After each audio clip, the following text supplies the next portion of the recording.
Acts, chapter 23. And Paul, earnestly beholding the council, said, Men and brethren, I have lived in all good conscience before God until this day. And the high priest Ananias commanded them that stood by him to smite him on the mouth. Then said Paul unto him, God shall smite thee, thou whited wall. For sittest thou to judge me after the law, and commandest me to be smitten contrary to the law? And they that stood by said, Revilest thou God's high priest? Then said Paul, I wist not, brethren, that he was the high priest. For it is written, Thou shalt not speak evil of the ruler of thy people. But when Paul perceived that the one part was Sadducees, and the other Pharisees, he cried out in the council, Men and brethren, I am a Pharisee, the son of a Pharisee. Of the hope and resurrection of the dead I am called in question. And when he had so said, there arose a dissension between the Pharisees and the Sadducees, and the multitude was divided. For the Sadducees say that there is no resurrection, neither angel nor spirit. But the Pharisees confess both. And there arose a great cry, and the scribes that were of the Pharisees' part arose and strove, saying, We find no evil in this man. But if a spirit or an angel hath spoken to him, let us not fight against God. And when there arose a great dissension, the chief captain, fearing lest Paul should have been pulled in pieces of them, commanded the soldiers to go down and take him by force from among them, and bring him into the castle. And the night following, the Lord stood by him and said, Be of good cheer, Paul, for as thou hast testified of me in Jerusalem, so must thou bear witness also in Rome. And when it was day, certain of the Jews banded together, and bound themselves under a curse, saying that they would neither eat nor drink till they had killed Paul. And they were more than 40 which had made this conspiracy. And they came to the chief priests and elders, and said, We have bound ourselves under a great curse, that we will eat nothing until we have slain Paul. Now therefore ye, with the chief council, signify to the chief captain, that he bring him down unto you tomorrow, as though ye would inquire something more perfectly concerning him. And we, or ever he come near, are ready to kill him.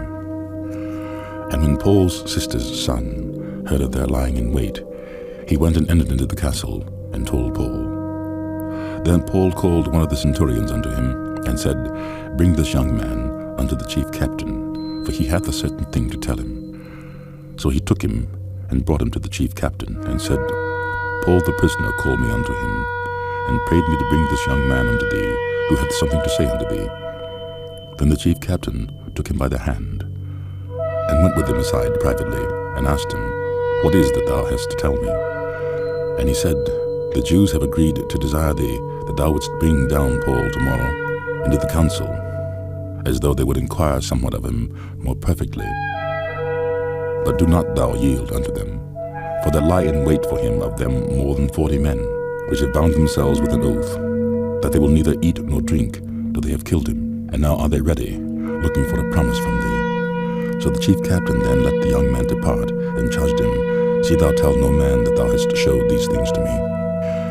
And he called unto him 2 centurions, saying, Make ready 200 soldiers to go to Caesarea, and horsemen 60, and spearmen 200, at the 3rd hour of the night. And provide them beasts, that they may set Paul on, and bring him safe unto Felix the governor. And he wrote a letter after this manner, Claudius Lysias, under the most excellent governor Felix, sendeth greeting. This man was taken of the Jews, and should have been killed of them. Then came I with an army, and rescued him, having understood that he was a Roman. And when I would have known the cause whereof they accused him, I brought him forth into their council, whom I perceived to be accused of questions of their law, but have nothing laid to his charge worthy of death or bonds. And when it was told me how the Jews laid wait for this man, I sent straightway to thee, and gave commandment to his accusers also to say before thee what they had against him.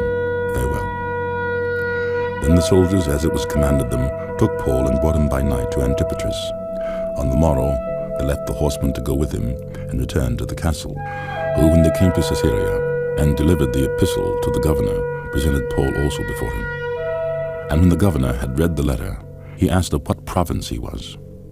And when he understood that he was of Cilicia, I will hear thee, said he, when thine accusers are also come.